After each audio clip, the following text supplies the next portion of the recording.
Kita dapat berjumpa sekalipun hanya melalui Facebook live streaming, tetapi tidak mengurangi hadirat Tuhan. Saya percaya bahwa ketika kita sama-sama mengangkat hati kita kepada Tuhan, maka Tuhan akan bekerja lewat renungan malam di malam hari ini. Mari angkat hatimu kepada Tuhan. Kita sama-sama akan meninggikan Tuhan, menyembah Tuhan, sebab Dia Allah yang layak ditinggikan di dalam setiap kehidupan kita. Mari kita beri pujian kita sebagai kekaguman hormat kita kepada Dia, sebab Dia satu-satunya Allah yang besar di dalam hidup kita, Allah yang ajaib, yang melakukan perbuatannya di dalam setiap hidup kita. Terima kasih Tuhan. Kau sungguh indah tiada taranya, sungguh menakjubkan, sungguh ajaib untuk dimengerti, lebih dari semua yang ada. Hikmatmu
Tidak ada Tuhan yang seperti Engkau. Tidak ada pribadimu yang seperti Engkau, Bapa, Haleluya. yang begitu mengasihi kami. Hanya Engkau satu-satunya yang sanggup menjawab setiap seruan doa kami. Kami mau tetap memandang kepadamu. Kami mau tetap akan berseru kepadamu, Tuhan. Sebab kami tahu pertolongan kami hanya datang daripada-Mu. Terima kasih, Bapa. Dengan hati yang penuh syukur kami menghampiri hadirat-Mu malam ini, Tuhan. Terima kasih. Haleluya. Terima kasih, Bapa. Tiada yang Seperti Engkau, begitu mengasihiku. Kau Tuhan sanggup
dengan hati yang penuh percaya dan keyakinan kami kepadamu, kami datang menghampiri tahta kekudusan-Mu di malam hari ini, membawa segenap hidup kami, hati kami kepadamu, mengangkat seluruh hidup kami kepadamu, tanda penyerahan kami kepada Tuhan, bahwa setiap jam, setiap waktu hidup kami, betapa kami memerlukan pribadi-Mu di dalam hidup kami Tuhan.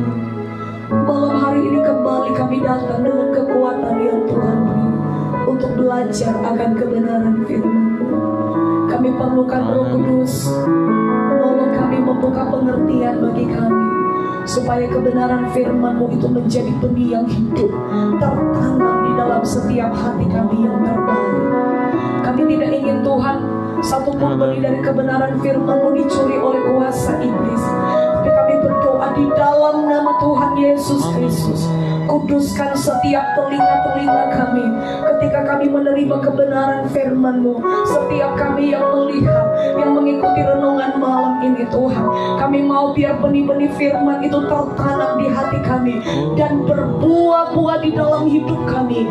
Karena kami percaya ketika kami menghidupi kebenaran firman-Mu, maka segala janji kebenaran itu pasti tergenapi di dalam setiap hidup kami Tuhan. Dan kami mau terima itu dengan iman kami di malam hari ini. Kami buka hati kami Roh Kudus, mari bekerja di dalam setiap hidup kami. Urapi hamba-Mu yang akan menyampaikan renungan malam ini Tuhan. Pakai bibir mulutnya dan taruh perkataan-perkataan yang penuh dengan kuasa, sehingga melalui kebenaran firman-Mu setiap kami yang mengikuti renungan malam ini kami diberkati, kami dikuatkan, kami diteguhkan di dalam perjalanan iman kami mengiring Engkau Tuhan. Terima kasih Bapa di sorga, kami siap untuk belajar akan kebenaran firman-Mu di malam ini. Hanya di dalam nama Yesus kami sambut firman-Mu dengan bersyukur. Haleluya, amin.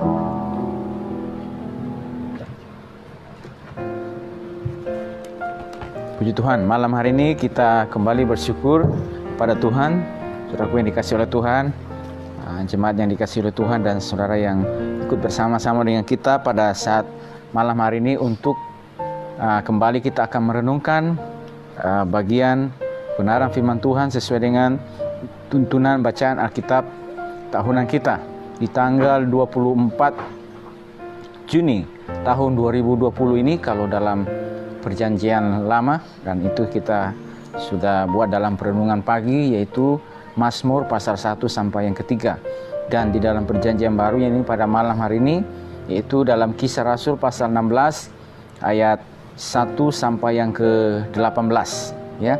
Jadi kita sudah sampai di Kisah Rasul pasal 16 ayat 1 sampai 18, dan Kisah Rasul pasal 16 ini ada 40 ayat, tapi kita akan dalam pembacaan kita bagi selama 2 hari. Jadi dari Tuhan sesuai dengan tuntunan bacaan Alkitab tahun kita, supaya setiap tahun baik Perjanjian Lama dan Perjanjian Baru kita boleh menyelesaikan membaca semuanya. Jadi kalau dalam Perjanjian Lama karena lebih banyak buku, pasalnya juga banyak, demikian juga ayatnya, makanya kita mengambil beberapa pasal.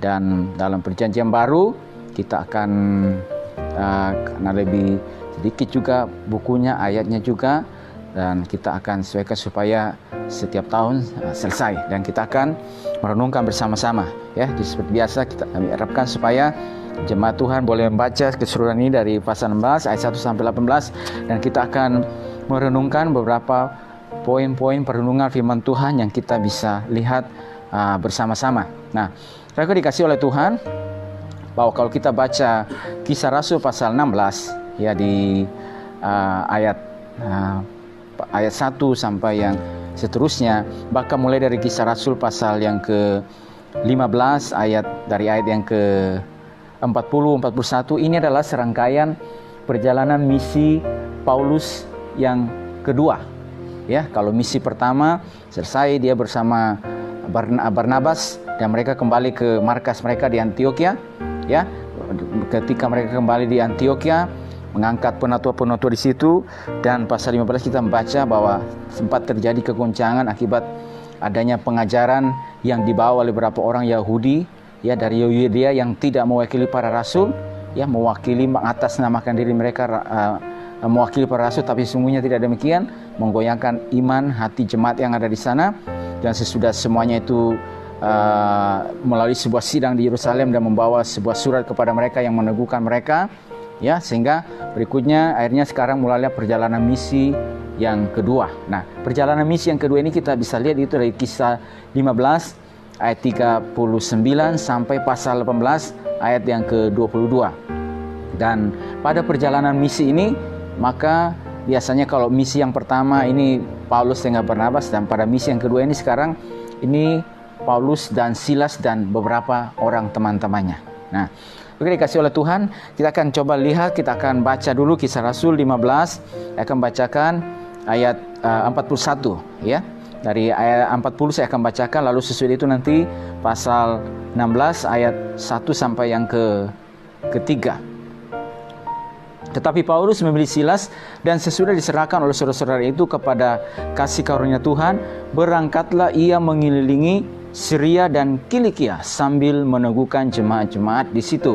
Pasal 16 ayat 1 sampai yang ketiga. Paulus datang juga ke Derbe dan ke Listra. Di situ ada seorang murid bernama Timotius. Ibunya adalah seorang Yahudi dan telah menjadi percaya, sedangkan ayahnya seorang Yunani. Timotius ini dikenal baik oleh saudara-saudara di Listra dan di Ikonium. 3. Dan Paulus mau supaya dia menyertainya dalam perjalanan. Paulus menyuruh menyunatkan dia karena orang-orang Yahudi di daerah itu, sebab setiap orang tahu bahwa bapaknya adalah orang Yunani. Lanjut ayat 4 dan 5. Dalam perjalanan keliling dari kota ke kota, Paulus dan Silas menyampaikan keputusan-keputusan yang diambil para rasul dan para penatua di Yerusalem dengan pesan supaya jemaat-jemaat menurutinya. Ayat 5. Demikianlah jemaat-jemaat diteguhkan dalam iman, dan makin lama makin bertambah besar jumlahnya. Nah, kita perhatikan, saudaraku yang dikasih oleh Tuhan, bahwa ketika Paulus ini dimanapun berada dalam pelayanan, maka inilah yang dibawa, yaitu pemberitaan Injil Kristus, kebenaran firman Tuhan. Dan kalau kita melihat juga di mulainya misi yang kedua ini, yaitu ketika Paulus dan Silas berangkat ya bersama-sama untuk beritakan Injil, yaitu di Syria dan Kilikia, maka hadirnya mereka di tempat tersebut, yang apa yang dilakukan sana? Sambil meneguhkan jemaat-jemaat di situ. Ya, sambil meneguhkan jemaat yang ada di situ. Nah, berarti saya dapat katakan bahwa ternyata bahwa pengajaran tentang bahwa harus disunat, ya, yang dibawa oleh beberapa orang dari Yudea ini, yang tidak mewakili para rasul ini, seolah-olah mereka mewakili utusan para rasul, tapi sesungguhnya tidak demikian. Tidak hanya di Antiokhia saja, tetapi sampai juga di Syria dan Kilikia. Jadi orang-orang non-Yahudi, dan berita itu tersebut sudah buat mereka jadi menggoyangkan. Jadi ada kegelisahan, ya, bahwa mereka sepertinya harus dipaksa untuk menerima tradisi orang Yahudi tersebut, ya. Dan sekali lagi bahwa Paulus dan Barnabas menentang dengan keras bahwa sunat itu bukan secara lahiriah, tapi yang penting adalah sunat secara rohania. Kalau dia bersunat secara lahiriah tapi tidak menuruti firman Tuhan, maka sama saja. Kalau misalnya orang non-Yahudi yang percaya kepada Tuhan tidak disunat secara lahiriah, tetapi dia mengikuti hukum Tuhan, tidak akan dianggap dia sudah seperti seorang yang bersunat. Nah, saudaraku, bahwa ketika mereka ada mulai start dalam pelayanan, dan tibanya mereka di mana? Hadirnya mereka di daerah tempat pelayanan mereka tuju, maka mereka membawa sebuah berita firman Tuhan, bahwa itu yang dikatakan bahwa kami adalah utusan-utusan Kristus. Ya, kami ini tahu betul bahwa kami dipilih dan dipanggil sebagai rasul-rasul untuk membawa kebenaran, untuk membawa berita firman Tuhan. Ya, berita yang di dalamnya isinya apa, saudaraku? Di sini kata firman Tuhan di sini berarti meneguhkan jemaat-jemaat yang ada di situ, meneguhkan, menguatkan mereka. Atau artinya apa? Jangan bimbang, ya, jangan takut, jangan ragu, jangan gelisah dengan situasi yang kamu hadapi pada hari ini. Ya, bahwa sudah ada keputusan oleh para penatua dan para rasul yang ada di Yerusalem, yang sampai kamu digoyangkan, dan oleh karena digoyangkan dengan hal tersebut, sekarang membuat kamu jadi dalam kebimbangan, ya. Dan kalau misalnya terus tinggal dalam kebimbangan itu akan juga berdampak kepada iman mereka, ya. Itu akan berdampak kepada kerohanian mereka, ya.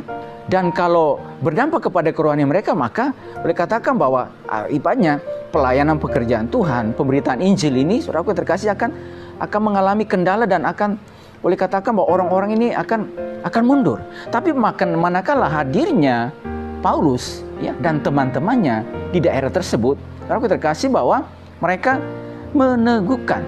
Ya, jadi sekali katakan bahwa ini adalah orang-orang yang betul-betul digerakkan oleh kasih Tuhan, bukan dengan tujuan yang lain, bukan dengan motivasi yang lain.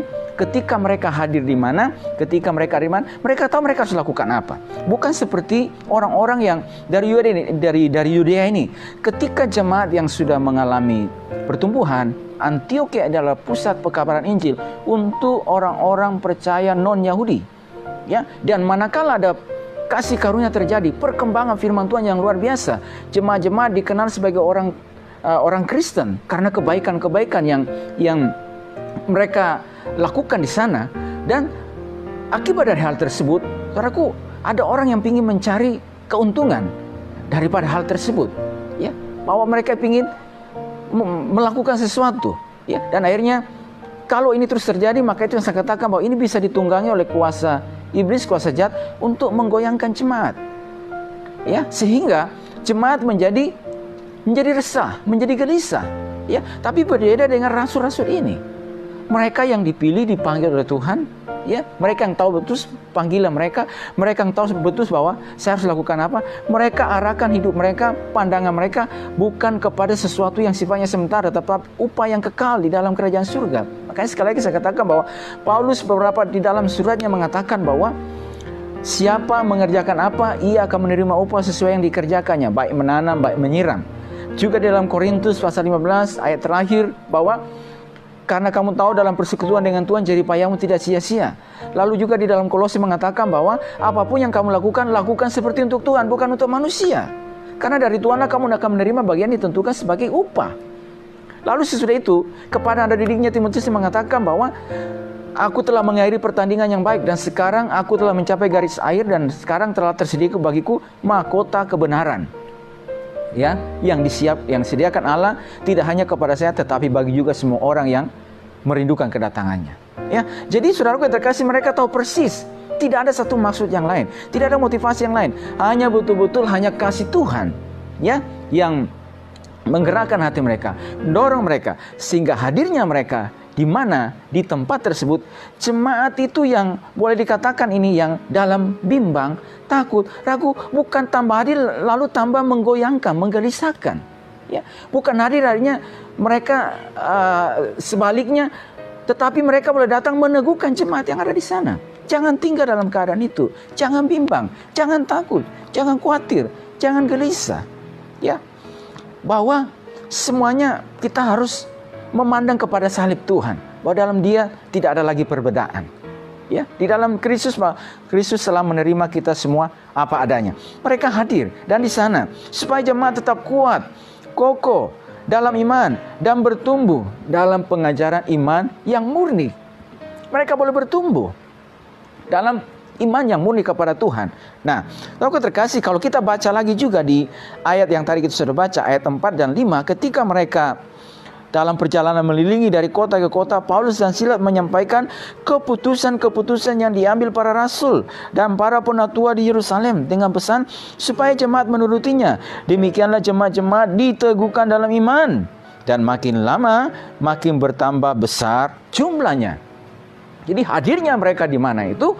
Jemaat yang dalam kebimbangan, ketakutan, bawa shalom, bawa damai sejahtera. Ya, bawa ketenangan hati dan pikiran, tenang. Sebagaimana sekali lagi ini melihat kepada apa yang Yesus lakukan. Dia datang untuk membawa perdamaian antara surga dengan manusia yang ada di bumi ini. Ya, dia datang untuk mendamaikan dan dia mengorbankan dirinya, ya, mengorbankan nyawanya untuk kita, ya, supaya surga yang murka kepada manusia ini, ya, boleh didamaikan oleh karena salib Kristus. Manakala juga saya katakan bahwa Yesus akan meninggalkan para rasul, para murid, dan pada saat itu mereka dalam gelisah, kebimbangan, mereka akan ditinggal oleh gurunya. Lalu apa yang dikatakan? Damai sejahteraku kutinggalkan bagimu, aku tidak akan meninggalkan kalian seorang diri. Aku akan minta kepada Bapa dan memberikan seorang penolong yang lain, seorang penghibur, yang akan menyertai kamu selama-lamanya. Dalam dunia kamu menderita penganiayaan, kata Yesus, tapi kuatkanlah hatimu, aku telah mengalahkan dunia. Waktu sesudah kebangkitan, ya, dan para murid pada saat itu dalam kebangkitan semuanya ketakutan, ya, karena kepada orang Yahudi pada saat itu, ya, mereka mengunci pintu rumah di mana mereka berada karena takutnya. Ya, takutnya kepada orang yang dikata firman Tuhan. Tapi tiba-tiba Yesus hadir di tengah-tengah mereka. Dalam ketakutan tersebut, Yesus hadir dan mengatakan, "Shalom, damai sejahtera bagi kamu. Tenang, tenang, aku ini, jangan takut. Ya, aku telah mengalahkan maut. Ya, aku telah mengalahkan maut dan sekarang aku hadir bagimu untuk memberikan ketenangan, memberikan damai, ya, kepadamu." Ya, dan saudaraku yang terkasih, lalu kata firman Tuhan, ia mengembusi mereka dengan roh Tuhan. Ya.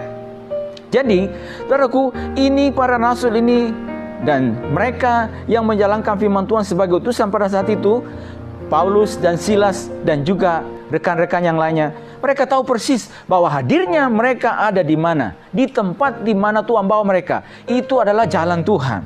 Mereka ada di mana. Dan ketika mereka hadir di mana, saya mesti bawa apa di tempat tersebut? Saya mesti kerjakan apa?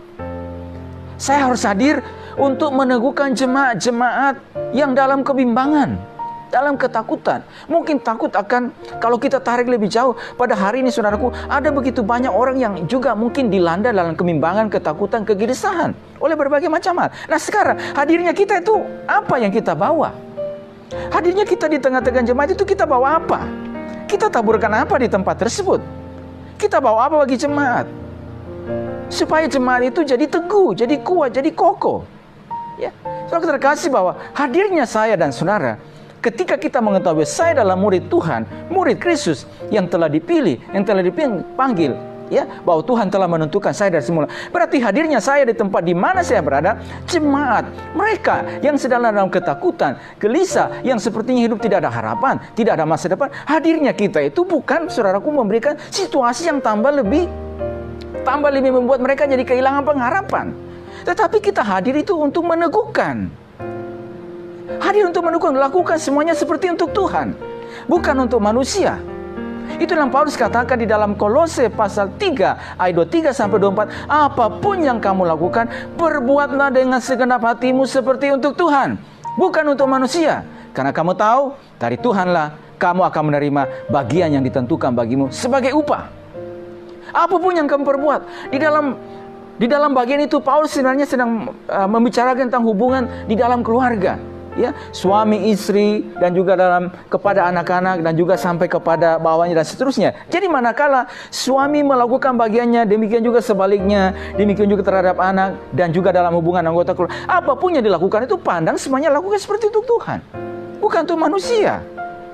Bahwa sekecil apa yang kita lakukan, kata firman Tuhan, kamu akan menerima bagian ditentukannya sebagai upah. Nah, kalau kita tarik lebih jauh, misalnya di tengah keluarga kita sudah bisa hadirkan shalom. Shalom seperti apa yang kita bisa hadirkan di tengah-tengah mereka? Bahwa mungkin saudaraku yang terkasih, ada jurang pemisah, ada yang memisahkan tersatu dengan yang lainnya. Hadirnya kita itu, saudaraku yang terkasih, bahwa hadirnya saya dan saudara meneguhkan, memberikan shalom, memberikan damai. Apalagi sekarang di tengah-tengah jemaat yang ada, di mana kita berada, hadirnya kita, saudaraku yang terkasih, bahwa meneguhkan, membawa damai, sejahtera Tuhan bagi mereka. Ya, karena kita tahu pada hari ini, saudaraku terkasih, bahwa apalagi dalam situasi ini juga, pekerjaan kuasa jahat, kuasa gelap juga betul-betul ingin menyerang supaya umat Tuhan yang dalam persatuan ini, saudaraku, tercerai-berai. Ya, menaburkan benih-benih yang jahat. Ada panah-panah api dari si jahat. Itulah kata firman Tuhan, akhirnya hendaklah kamu kuat di dalam Kristus, dalam kekuatan kuasanya, kenakanlah segenap senjata Allah, supaya kamu dapat bertahan melawan tipu muslihat iblis. Ya, pingin menggoyangkan, iblis pingin menggoyangkan. Nah, manakala saya dan saudara hadir di tengah-tengah jemaat, hadir di mana kita berada, di dalam lingkup yang Tuhan beri kepada kita, itu yang saya katakan, apakah skop yang kecil, mungkin seberapa jemaat yang kita bisa jangkau, apa 2-3 orang keluarga, 4 orang atau berapa orang saja. Hadirnya saya itu, saudara, kita mencontoh apa yang dilakukan ini. Saya tahu bahwa untuk apa saya ada di situ, untuk apa saya berada di situ, untuk apa saya ada di dalam rumah Tuhan, untuk apa saya ada di tengah-tengah ini. Berarti saya hadir juga sebagai utusan-utusan Tuhan, pembawa berita, meneguhkan jemaat, memberikan harapan, memberikan kepada mereka supaya mereka tidak tinggal dalam keadaan-keadaan yang takut, gelisah, khawatir, bimbang akan apa yang ada, akan apa yang dihadapkan kepada hari ini. Ya, dan ini yang dilakukan oleh para rasul ini. Saudaraku, kita juga malam hari ini, saudaraku terkasih, bahwa Tuhan juga memanggil setiap kehidupan kita, memanggil untuk memberitakan shalom. Nabi Yeremia berkata kepada orang-orang Israel yang dibawa kepada pembuangan, kerajaan Yerusalem, kerajaan Yehuda, usahakanlah kesejahteraan kota kemana kamu aku buang, karena kesejahteraannya adalah kesejahteraan kamu juga. Itulah sebabnya kenapa Daniel, bahwa ketika ada menjadi seorang tawanan, ya, di kerajaan Babel, dan bersama berapa orang teman-temannya, ya, saudara, ini yang saya katakan bahwa di depan mata Daniel dan teman-temannya, mereka melihat bahwa bait suci mereka dihancurkan. Saudaraku, bait suci ini adalah yang dihancurkan, yang merupakan kebanggaan mereka pada saat itu. Mereka melihat kebesaran Tuhan dinyatakan melalui pembangunan bait suci. Tapi bait suci dihancurkan, tembok-tembok Yerusalem diruntuhkan. Dan sesudah itu orang-orang yang tersisa, mereka dibawa ke penawanan. Artinya bahwa kerajaan Babel yang datang menyerang Yehuda, menyerang Yerusalem ini, saudara terkasih, bahwa pastilah membunuh ada begitu banyak, ya, saudara-saudara sebangsanya. Tetapi ketika mereka ada di kerajaan Babel dan dipercaya, ya, untuk di sana, saudaraku yang terkasih, ya, untuk diberikan jabatan yang tinggi, apa yang dilakukan di sana? Dia tetap mengusahakan kesejahteraan kota di mana dia berada, ya, bahwa dalam posisi yang begitu baik pada hari itu bisa saja mungkin dia, ya, merancang sesuatu yang sebaliknya, tetapi tidak. Inilah saudara kita melihat bagaimana mereka memandang kepada kasih Tuhan, ya, pengharapan akan Kristus kepada mereka, yang mereka lihat, yang disampaikan, yang diberitakan kepada mereka. Itulah yang membuat mereka mengusahakan kesejahteraan kota, ya, di mana mereka ada. Demikian juga kepada Mordekai, manakala dia mendapati bangsanya yang akan terancam sebentar lagi dipunahkan oleh Haman, ya, dan surat-surat dari Raja Ahasuerus sudah turun untuk memunahkan semua orang Yahudi yang ada di dalam benteng Susan dan di tempat yang lainnya. Manakala Mordekai mendengar hal tersebut, saudaraku, dia mengoyakkan pakaian dan dia melolong-lolong di hadap, ya, pada saat itu.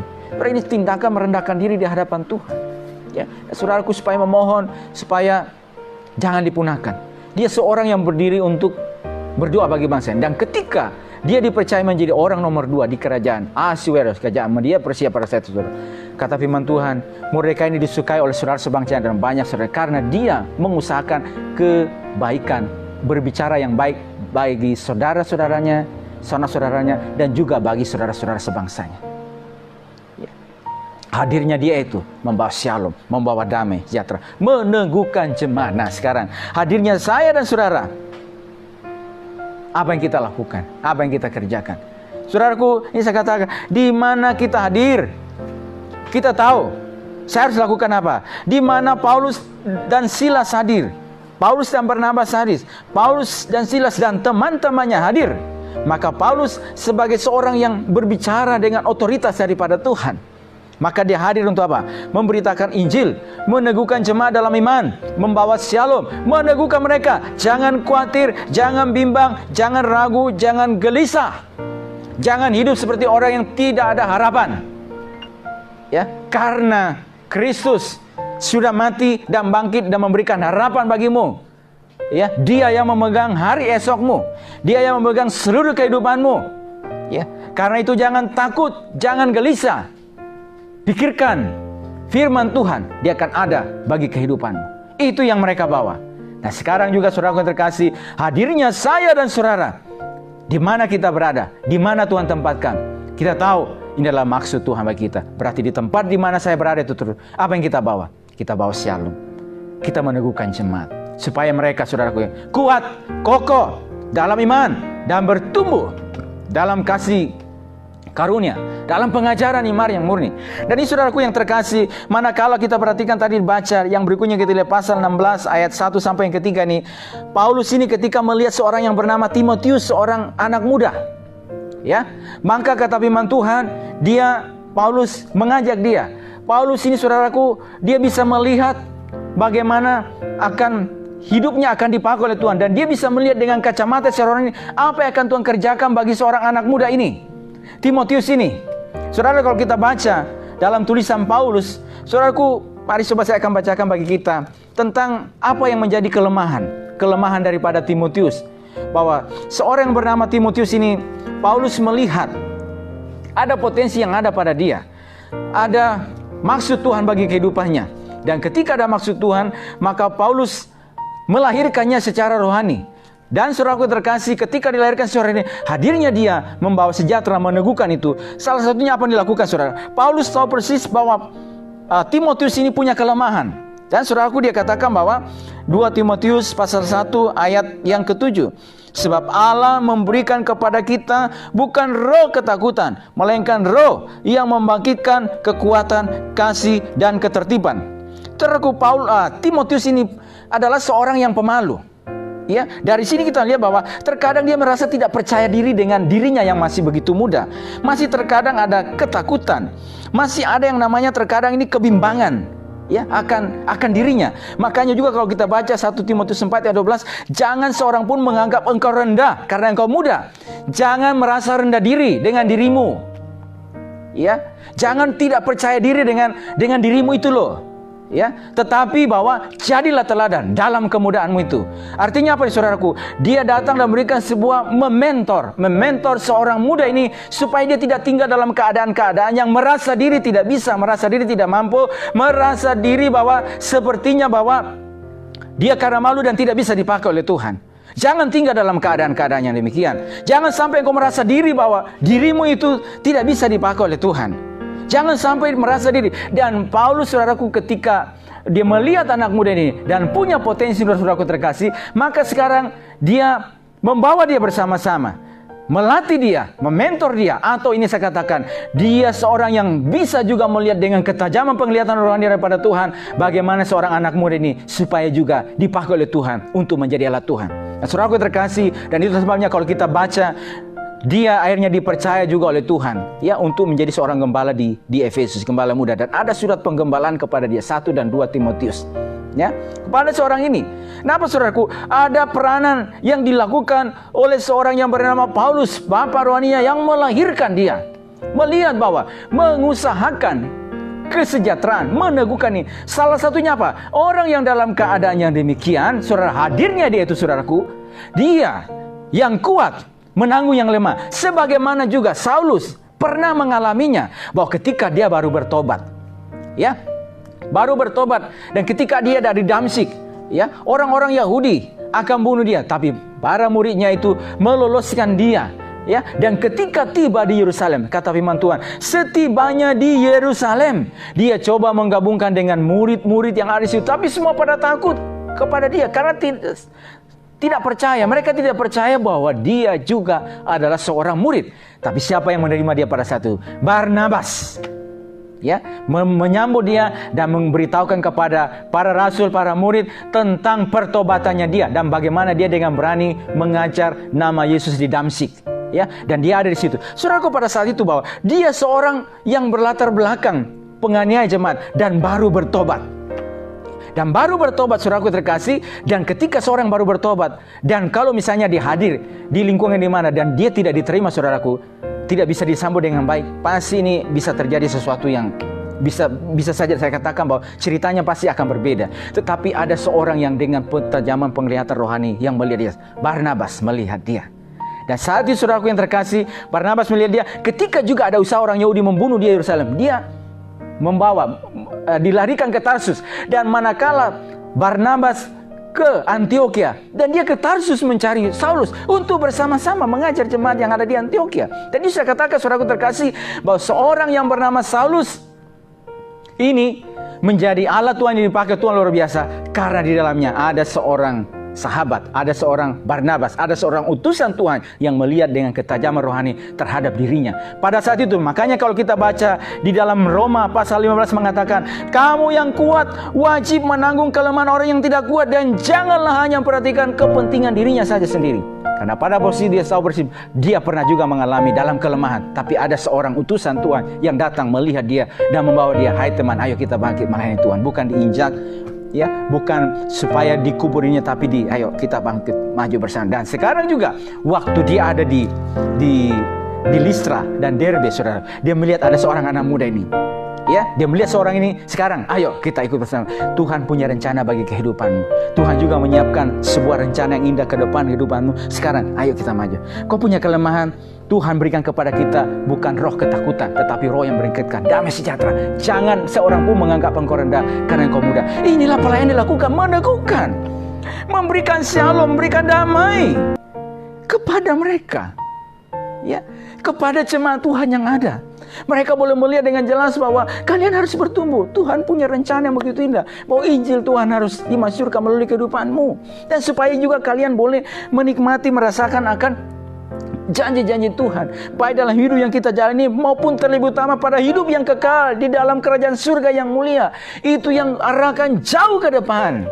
Supaya juga dalam situasi perjalanan hidup yang kalian hadapi, manakala ada terjadi perkembangan, ada terjadi pertumbuhan secara rohani dan kasih karunia Tuhan bekerja atas kehidupan kalian, jangan sampai kalian mau dibimbangkan dengan berbagai macam apapun. Dan sekarang ayo kita maju di dalam Tuhan. Ayo, jangan tinggal dalam keadaan-keadaan yang demikian. Mereka teguhkan, mereka kuatkan, supaya jemaat ini jadi kuat, jadi kokoh. Dan kata firman Tuhan di situ, demikianlah jemaat diteguhkan dalam iman, dan makin lama makin bertambah besar jumlahnya. Saudaraku yang terkasih, yang dikasih oleh Kristus Yesus, pada malam hari ini saya katakan bahwa hadirnya saya dan saudara di mana kita berada, kita membawa shalom, damai sejahtera Tuhan, meneguhkan rekan kita, meneguhkan sesama jemaat di dalam lingkup yang kecil, dalam lingkungan di mana kita berada, supaya damai sejahtera Tuhan, keteguhan Tuhan, kekokohan oleh pertolongan Tuhan hadir bagi seluruh jemaat Tuhan yang ada, supaya mereka bisa teguh dan mereka bisa memandang jauh ke depan.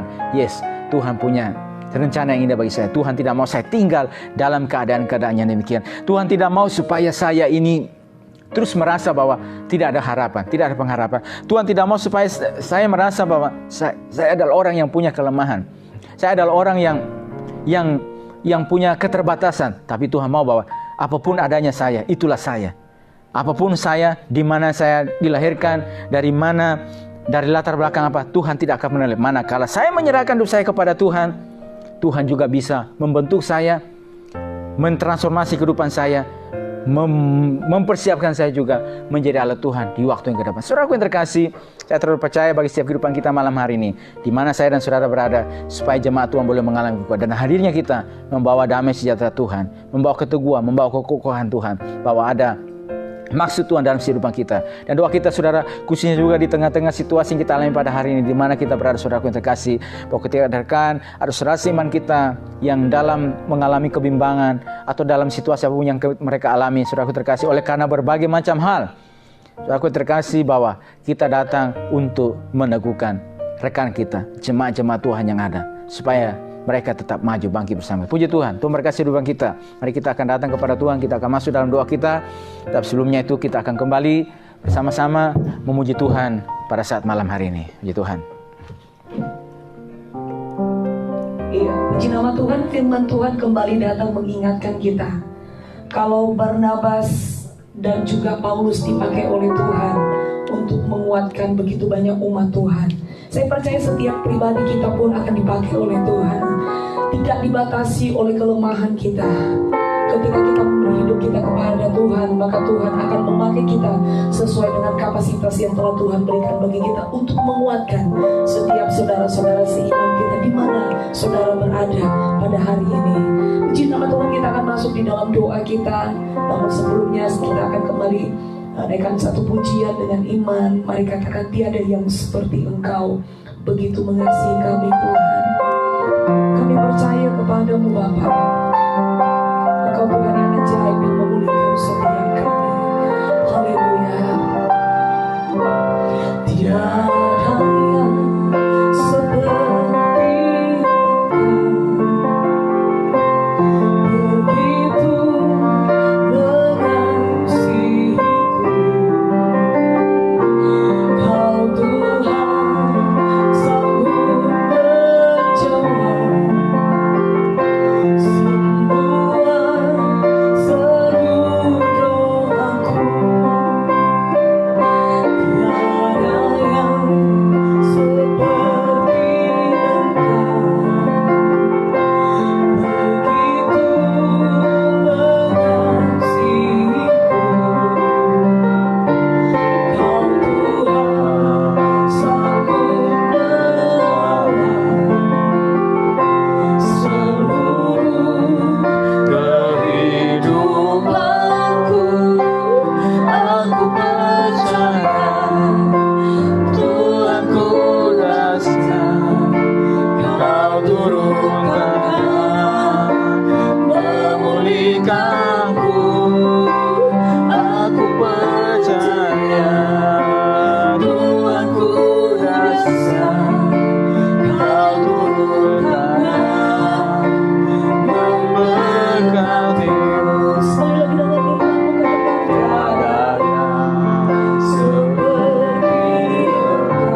memulihkanku.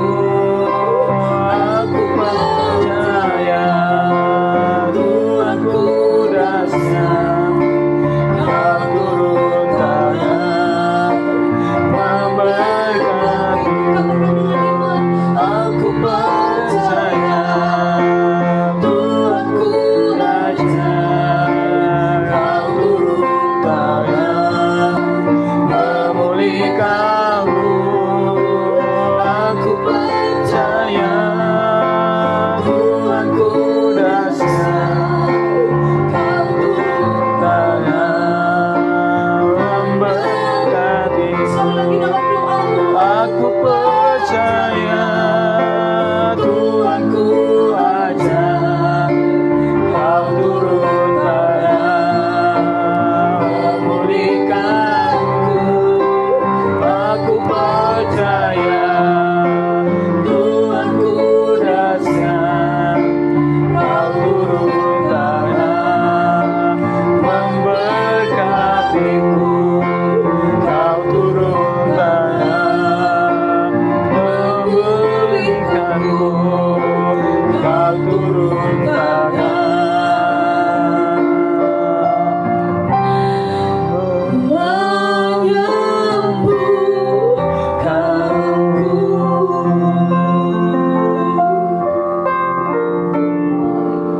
Kami bersyukur Tuhan kepadamu pada malam hari ini. Kami percaya Tuhan kami ajaib, Engkau yang sanggup untuk memulihkan, menyembuhkan setiap kehidupan kami ya Tuhan. Tiada yang seperti Engkau ya Bapa. Kami bersyukur atas kasih-Mu, karya-Mu, kebaikan-Mu, pertolongan bagi kami ya Tuhan, sehingga kami boleh kembali ada pada malam hari ini Tuhan. Bapa, kami belajar kebenaran firman-Mu ya Tuhan pada malam hari ini Tuhan.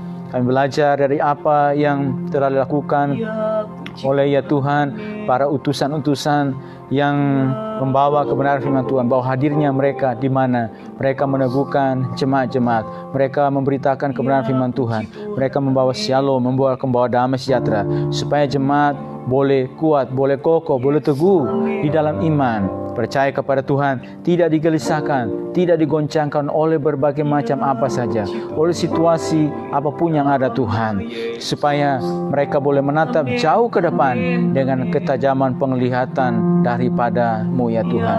Bapa, kami bersyukur kepada-Mu Tuhan, kami anak-Mu, kami umat-Mu, kami pelayan-Mu, utusan-Mu, hamba-hamba-Mu ya Tuhan pada hari ini juga Tuhan, supaya hadirnya kami juga di mana Tuhan, di tempat di mana kami berada ya Tuhan. Tuhan, kami juga hadir ya Tuhan dan meneguhkan juga sesama kami ya Tuhan, dalam komunitas sesama dalam rumah-Mu ya Tuhan, supaya semua jemaat-Mu Tuhan boleh teguh, boleh kuat, kokoh dalam iman Tuhan, khususnya pada situasi-situasi yang ada pada hari ini Tuhan, yang kami hadapi Tuhan, supaya seberapa jangkau yang Tuhan beri kepada kami Tuhan, seberapa yang ada yang kami bisa jangkau ya Tuhan, supaya mereka semuanya boleh teguh ya Tuhan. Lingkungan kami, daerah di mana kami berada boleh teguh ya Tuhan. Sesama anak-anak boleh teguh di dalam iman, percaya kepada Tuhan, menjadi orang percaya yang tidak dapat digoncangkan ya Tuhan oleh berbagai macam situasi apapun yang ada Tuhan. Tuhan, tetapi semuanya boleh teguh berpegang kepada kebenaran firman-Mu ya Tuhan, kepada ajaran-ajaran sesuai seturut dan kebenaran firman-Mu ya Tuhan. Bapa, kami berdoa pakai seluruh umat-Mu, jemaat-Mu, semua kami yang ada, umat-Mu dimanapun saja berada. Tuhan menolong semua, menghadirkan shalom Tuhan, menghadirkan damai sejahtera Tuhan. Melalui hidup kami ya Tuhan, ada banyak jiwa-jiwa yang boleh kuat, kokoh, teguh karena Tuhan memberkati dan memakai setiap kehidupan kami Tuhan. Kami berdoa di dalam nama Tuhan Yesus Kristus Tuhan. Tolong semua umat-Mu Tuhan pada malam hari ini Tuhan. Bahkan apa juga situasi yang ada dalam pada hari ini Tuhan, kami berdoa Tuhan yang menjamah dan berikan keteguhan, kekokohan di dalam iman kepada-Mu ya Tuhan. Bahkan juga dalam pengajaran firman-Mu ya Tuhan, untuk terus mengarahkan hati ini Tuhan, untuk diisi dilengkapi dengan kebenaran firman-Mu ya Tuhan. Bahkan kami berdoa ya Tuhan, di mana umat berada Tuhan, kami juga berdoa khususnya Tuhan juga di tengah-tengah situasi bangsa kami Tuhan. Tuhan tolong ya Tuhan, sehingga semuanya bisa mengerjakan apa, bisa melakukan bagian-bagian apa Tuhan, dimulai dari lingkungan di mana kami berada, apa yang kami bisa lakukan Tuhan. Tolong memakai semua kami ya Tuhan, sehingga kami boleh ikut bersama-sama dengan pemerintah ya Tuhan, untuk boleh bersama-sama terlibat ya Tuhan, baik untuk pemutusan mata rantai COVID-19 dan juga ya Tuhan untuk penanganan dampak ya Tuhan yang ditimbulkan daripada COVID ini Tuhan. Tolong bahkan juga Tuhan untuk ya Tuhan new normal yang mulai dijalankan dan sedang dan yang akan terus dijalankan ke depan. Tuhan tolong biar kami juga ikut boleh bersama-sama ya Tuhan. Tolong baik di dalam rumah-Mu Tuhan, dalam gereja-Mu juga Tuhan. Tolong semua hamba-hamba-Mu, gereja-Mu, umat-Mu semua Tuhan, itu boleh ikut bersama-sama ya Tuhan. Apa yang kami bisa lakukan, kerjakan Tuhan. Itu boleh bersama-sama bergandengan tangan ya Tuhan. Untuk Engkau, untuk kemuliaan bagi nama-Mu Tuhan. Dan untuk juga bangsa kami, kesejahteraan bangsa kami, kesejahteraan kota kami, kesejahteraan tempat di mana kami berada ya Tuhan. Tuhan tolong perintah kami, Tuhan tolong bangsa kami, Tuhan tolong negara Indonesia, Tuhan tolong pemerintah yang ada pada hari ini Tuhan, dari pusat sampai daerah ya Tuhan, baik lembaga eksekutif khususnya presiden dan wakil presiden Tuhan, para menterinya semua Tuhan tolong, lembaga legislatif, yudikatif, semua kami serahkan ke dalam tangan Tuhan. Karena anak-anak-Mu juga yang ada di dalam pemerintahan yang ada Tuhan, tolong mereka juga semuanya Tuhan, hamba-hamba-Mu, gereja-Mu, umat-Mu Tuhan, tolong kami serahkan semua ke dalam tangan Tuhan. Engkau menolong mereka semua. Kami bersyukur Tuhan, kami percaya kekuatan Tuhan, pertolongan Tuhan hadir bagi kami semuanya Tuhan. Terima kasih malam hari buat firman-Mu, buat perenungan yang kami terus pelajari sampai saat ini Tuhan. Dan juga seterusnya kami serahkan supaya kami terus diisi ya Tuhan oleh kebenaran firman-Mu ya Tuhan. Apa yang kami bisa pelajari semuanya Tuhan. Terima kasih, kami bersyukur kepada-Mu Tuhan. Kami hari perenungan kami malam hari, dan Tuhan boleh berkati kami semua dengan damai sejahtera daripada-Mu ya Tuhan. Terima kasih, di dalam nama Tuhan Yesus Kristus kami bersyukur dan berdoa kepada Bapa di surga. Haleluya. Puji Tuhan, Tuhan berkati semua kita pada malam hari ini, dan